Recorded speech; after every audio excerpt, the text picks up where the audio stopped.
UP विधानसभा 2027 के चुनाव की तैयारियां तमाम राजनीतिक दलों ने कर दी हैं। बहुजन समाज पार्टी भी अपनी तैयारियों में जुटी हुई है।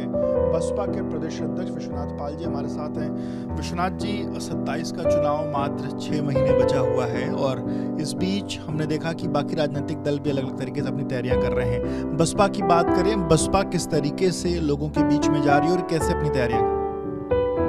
देखिए, बहुजन समाज पार्टी की राष्ट्रीय अध्यक्ष माननीय बहन जी के निर्देशानुसार जो बहन जी की प्लानिंग है, जो बहन जी हम लोगों को गाइडलाइन देती हैं, उसके तहत हम लोग लगातार बूथ स्तर तक जाके एक जनता का गठबंधन और बूथ सेक्टर कमेटियों का काम अभी तक कर रहे थे।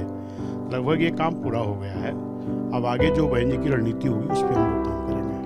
कुछ दिनों पहले चर्चा आई कि जैसे पिछली बार 9 अक्टूबर को एक बड़ा कार्यक्रम किया था, इस बार भी चूंकि चुनावी वर्ष है तो एक बड़ा कार्यक्रम हो सकता है। क्या इसको लेकर कुछ तैयारियां अभी तक? देखिए, 9 अक्टूबर को माननीय मसीहा कांसीराम साहब की पुण्यतिथि है और वो तो प्रतिवर्ष के भांति इस बार भी होगा, लेकिन अब वो किस रूप में रहेगा ये तो जब माननीय बहन जी हम लोग गाइडलाइन देंगी तब हमें मालूम पड़ेगा। एक चीज़ और देखने में आई कि अलग अलग जगहों पर आप लोग जाकर के जो प्रभारी हैं विधानसभा वार, उनकी जो घोषणाएं वो कर रहे हैं और अब आकाश आनंद जी की भी एंट्री उत्तर प्रदेश में हो चुकी है और वो अब अलग अलग जगहों पर जहां प्रभारियों की घोषणा होगी वहां पर जाएंगे। तो किस तरीके से आकाश जी की सक्रियता है और क्या कुछ? नहीं, माननीय आकाश आनंद जी हमारे राष्ट्रीय संयोजक हैं और वीएसपी पूरे भारत में है और हमारी नेता माननीय बहन जी जिस तरीके से गाइडलाइन देती हैं, चाहे वो हम लोगों को हो चाहे माननीय आकाश आनंद जी को हो, उस तरीके से वो पूरे देश में लगातार दौड़ा कर रहे हैं। उसी कड़ी में यूपी में भी जो हमारे बहन जी के निर्देश पर बहन जी जिन प्रभारियों को चिन्हित कर रही हैं उनकी एक सभा करके घोषणा भी हो रही है। तो उसमें अभी 2 जगह की जो खबर आई है कि शाहबाद और जेवर, वो हमारे माननीय राष्ट्रीय संयोजक जी प्रभारी घोषित करने जाएंगे। जो सभाएं होती हैं ये क्या विधानसभा स्तर पर बड़ी कोई जनसभा करते हैं, 100-200 लोगों की करते हैं, कैसी जनसभा? नहीं, ये तो अभी तक का जो आप हुआ वो तो आप देखे होंगे। अभी अयोध्या में हुआ, अभी बाराबंकी में हुआ, सुल्तानपुर में हुआ।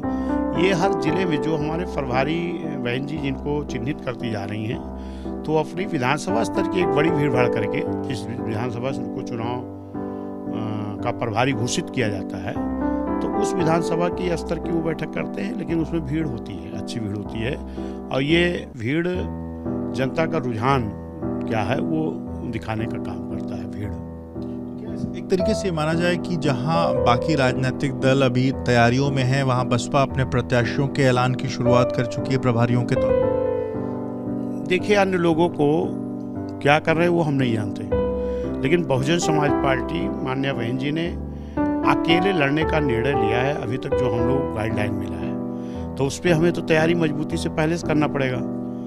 बाकी जो लोग हमें कमज़ोर बताते हैं वो खुद कोई 38 दल इकट्ठा कर रहा है, कोई 28 दल इकट्ठा कर रहा है और हम लोग माननीय बहन जी की गाइडलाइन में जो बहन जी की गाइडलाइन आती है उस पर हम काम करते जा रहे हैं। और निश्चित है कि 2007 के तर्ज पर 2007 में भी हमने किसी दल का गठबंधन नहीं किया था, एक जनता का गठबंधन तैयार किया था जिसमें SC, ST, OBC और मुस्लिम और न्याय पसंद ब्राह्मण क्षत्रिय वैश्य समाज का एक जनता का गठबंधन तैयार किया था। आज फिर उसी रास्ते पर हम लोग चल रहे हैं और निश्चित है जनता का गठबंधन तैयार करके 27 में Bahujan Samaj party full flash हुकूमत बनाएगी, बहन जी मुख्यमंत्री बनेगी। एक चीज़ अगर कोई आंकड़ा आप बताना चाहें कि अभी तक कितने जगहों पर विधानसभा प्रभारी 100, 50, 25 कितने जगहों पर जो इसकी जो घोषणाएं वो? नहीं, ये आंकड़ा जब माननीय बहन जी घोषित करेंगी तब आपको मालूम हो जाएगा।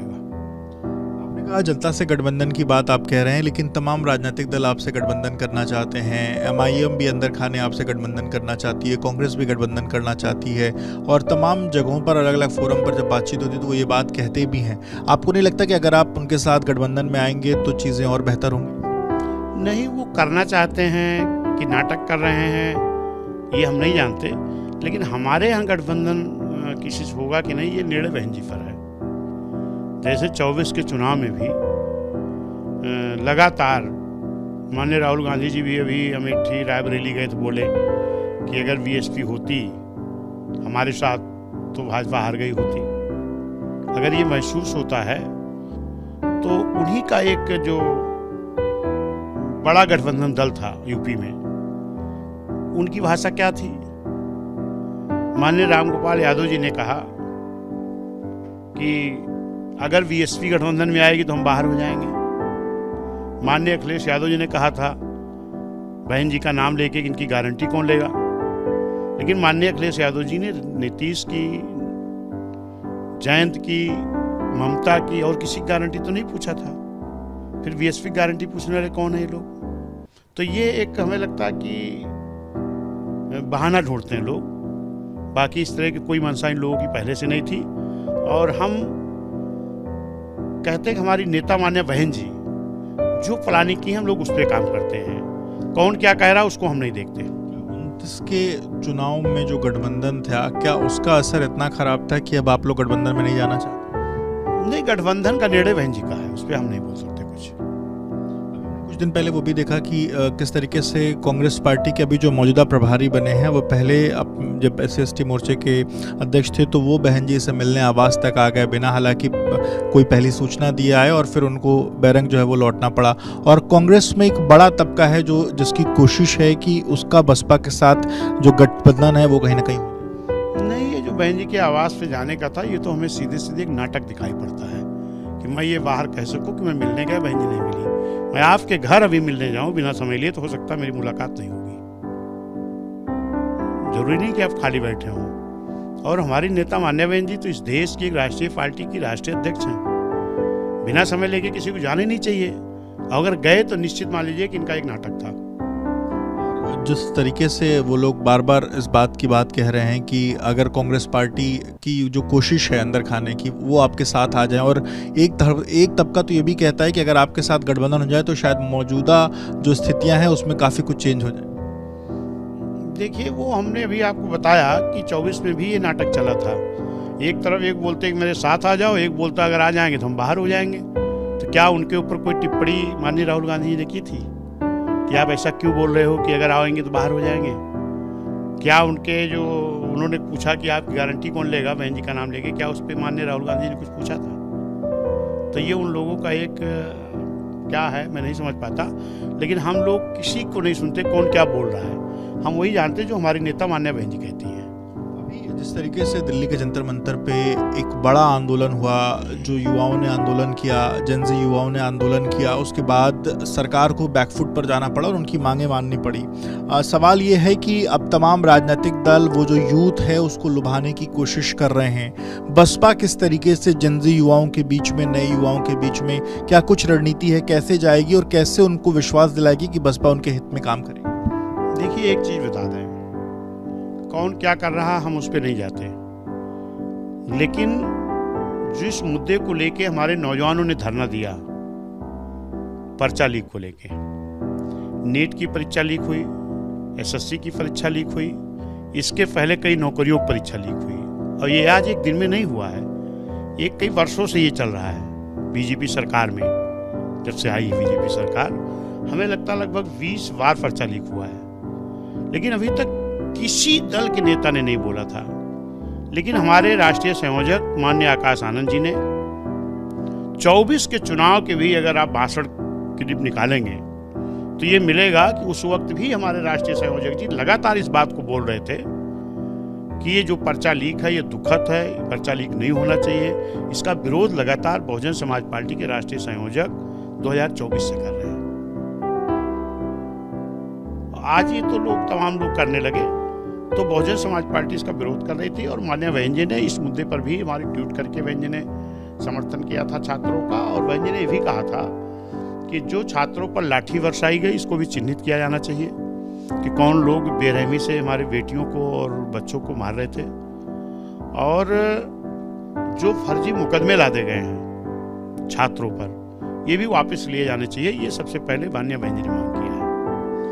और ये भी कहा है कि जो माननीय प्रधानमंत्री जी ने इस्तीफा लिया है शिक्षा मंत्री का, शायद अगर ये बात पहले मान लेते तो इतनी हालत नहीं बिगड़ती, ये और जल्दी निर्णय ले लेना चाहिए था।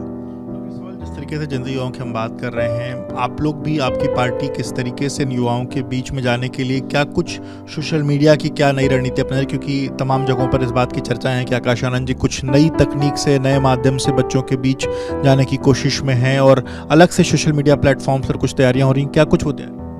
नहीं, वो जो भी तैयारी होगी तो माननीय राष्ट्रीय संयोजक जी हमारे बताएंगे।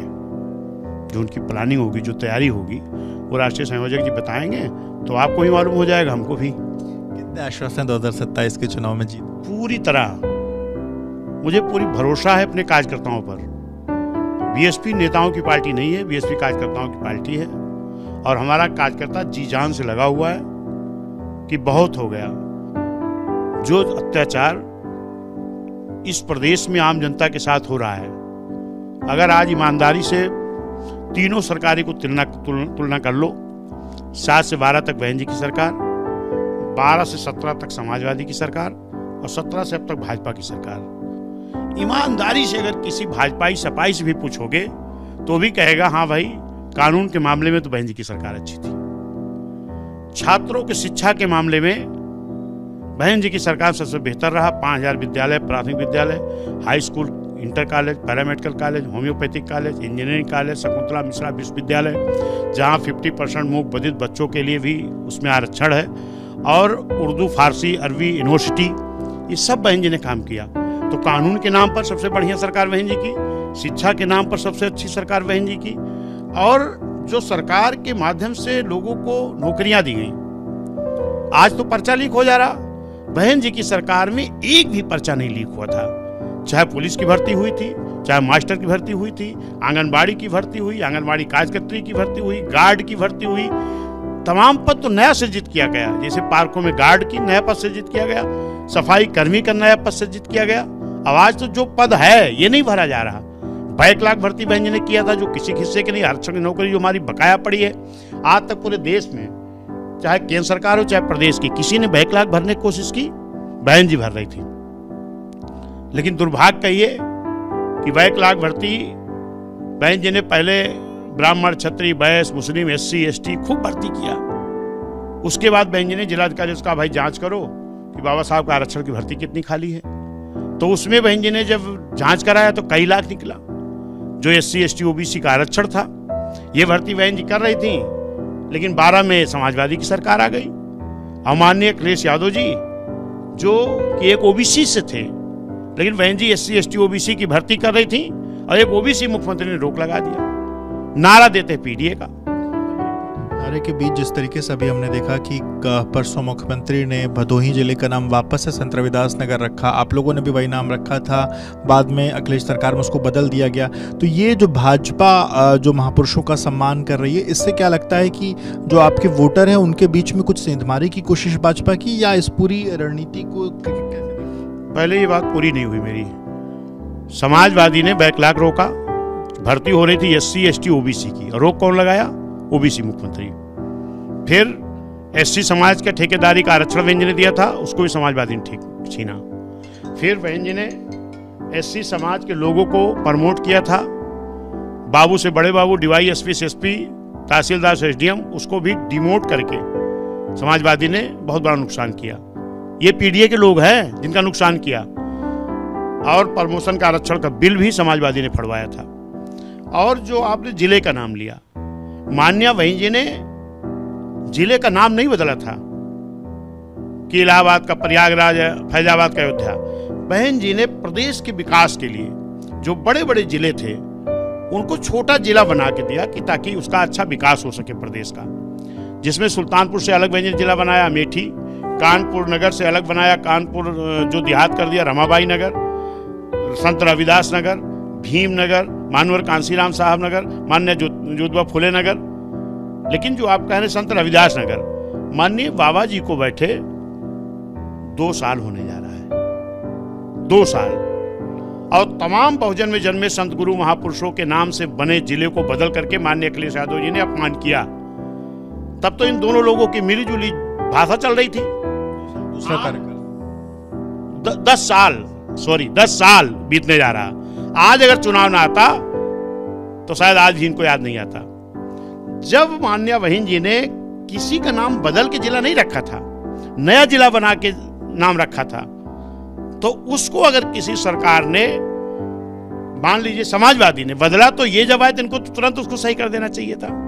आवाज भी खाली संत रविदास जी का किया है, वो भी 10 साल बाद। अभी तो भीमनगर बदल के संभल किया गया है, मानूर कांसीराम नगर बदल कासगंज किया, छत्रपति साहू नगर बदल कमेटी किया गया, संत रविदास नगर बदल के भदोई किया गया था जो बता रहे हैं, और इधर कानपुर देहात रमाबाई नगर बदल किया गया।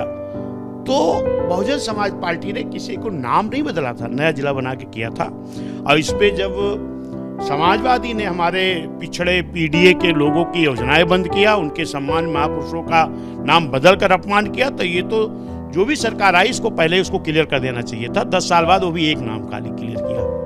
आखिरी सवाल, चुनावी वर्ष में जिस तरीके से मुख्यमंत्री लगातार जिलों के दौरे पर हैं और अभी तक सभी 18 मंडलों में वो जा चुके हैं, एक बड़ा वर्ग ये कह रहा है कि मुख्यमंत्री अकेले पूरे प्रदेश के दौरे पर हैं, बाकी कोई भी बड़ा नेता, चाहे अखिलेश यादव हो चाहे मायावती हो, वो जिलों के दौरे पर नहीं है या उन जगहों पर नहीं जा रही हैं। कैसे देखते हैं इस दौरे को, और कितना भाजपा को आप मानते हैं भाजपा कितना आगे हो गई या क्या? नहीं, हम पीछे नहीं हैं। जितनी बड़ी रैली 9 अक्टूबर को माननीय बहन जी ने मानवर कांसीराम साहब पुण्यतिथि स्थल पर किया, क्या इतना बड़ा कार्यक्रम कोई भाजपा या सपा की तरफ से कर पाई है? नहीं कर पाई। और उसके बाद फिर मार्च में कार्यक्रम हुआ, फिर 14 अप्रैल को बड़ा कार्यक्रम हुआ, फिर 15 जनवरी को 18 मंडलों में हमारी रैली हुई बहन जी के निर्देश पर, बहन जी के जन्मदिन पर। और फिर इधर लगातार हमारी रैली चल रही है, प्रभारी ही घोषित करने के नाम पर, लेकिन हो रही है। अभी तक जितने प्रभारी हमने घोषित किया है, क्या सपा भाजपा ने भी एक भी घोषित किया कहीं?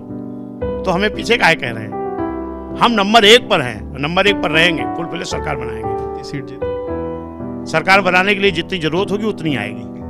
अब इन लोग तरीके हम बोल दें 400 पार अखिलेश भैया भी ला रहे हैं, 400 पार योगी भैया भी ला रहे हैं, योगी जी ला रहे हैं, और कुल सीटें 403 है, तो 400 पार कहां से लाएंगे?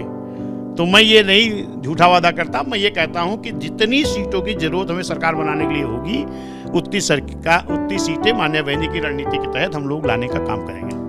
बात करने के लिए तो विश्वनाथ पाल जी को आप सुन रहे थे, उनका कहना है कि जिस तरीके 2007 में सरकार बनाई थी वैसे ही 2027 में सरकार बनाएंगे।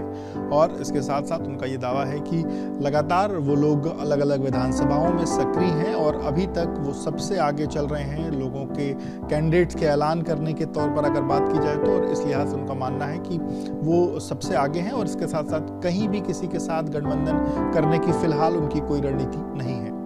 कैमरामैन प्रेम सिंह के साथ वैवेक राय, यूपी न्यूज़ लखनऊ।